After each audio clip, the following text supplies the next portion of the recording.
napakamahal naman. May nakausap ako, nagtataka siya doon sa LTO medical certificate. Sabi niya 650 yung binayaran ko. Sabi niya, pumasok lang naman ako doon. Tapos tinanong, tapos pumirma, tapos chinek yung aking mata. Sabi niya, nagbasa siya dun sa ng mga letra mula sa malaki hanggang sa paliit. Tinitingnan yung kaliwat kanan. Tapos nag-check siya ng blind color test. Tinitingnan kung mababasa niya yung mga numbers ng iba't ibang mga colors. Sabi ko sa kanya, sa pagpasok mo dyan sa accredited na medical clinic ng LTO, ano ba yung ginawa mo? Di ba pumasok ka sa pinto?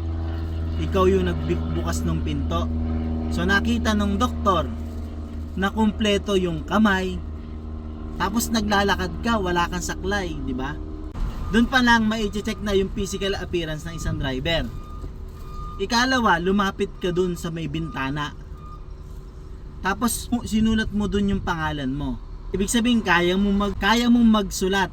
Malinaw yung mata mo. Nababasa mo yung mga linya. Sakto yung pagkakasulat. Tapos nagtanong pa nga yung doktor ano pong pangalan nyo? Hininaan pa nga So doon nakikita niya kung naririnig mo siya sa mahinang pananalita. Na-i-check kung may pandinig ka. Tapos pinahintay ka pa doon sa pilahan. So doon sa pagpila pa lang na yun, na-check na yung physical appearance. Tapos nung ma-check yung physical appearance, nakita yung malinaw mong mata doon sa pagsusulat, narinig mo yung sinasabi niyang mahina. Doon pa lang chine-check na tayo ng doktor Tapos ang ginawa, pina-check pa sa atin yung kanan, yung kaliwa, yung malilit na letra kung nababasa natin, tapos yung color blind. Kung blind color ba tayo, nakikita natin yung numero doon sa loob ng bilog.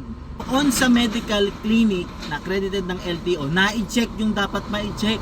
Nagawa na lahat ng mga checklist. Kasi ganito po yon.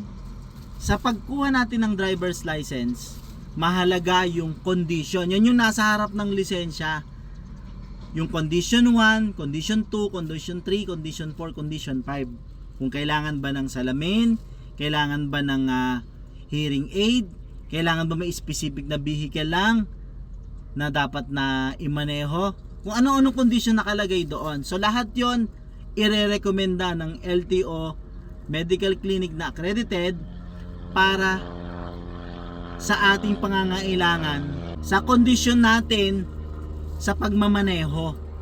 Kung meron ilalagay na condition dun sa ibaba ng ating driver's license, kailangan ba nakasalamin ka?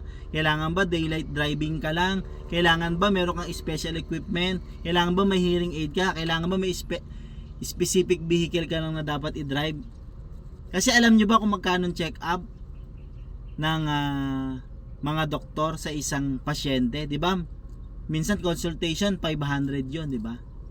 Tapos sila pa yung mag-e-encode dun sa LTO, sila magpapasa. So hindi kailangang marami ang gagawin sa atin. Hindi kailangang i-check ka pa, kailangan tusukan ka pa. Hindi po. So may ginawa ba yung accredited medical clinic sa atin? Meron, ang daming chinek sa atin. Tapos binigay sa atin yung certificate, ayun, na makakatulong sa atin sa LTO. So inisa-isa yung buong katawan natin para sa pangangailangan natin sa pagdadrive.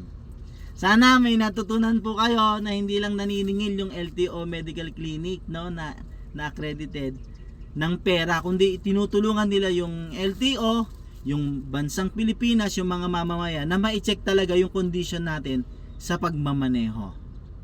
Sana nakapagpaalala ito. Road and Machine Care, laging magtagubilin sa ating pagbiyahe, laging maging caring po sa ating pagmamaneho. Muli po, salamat po sa Diyos.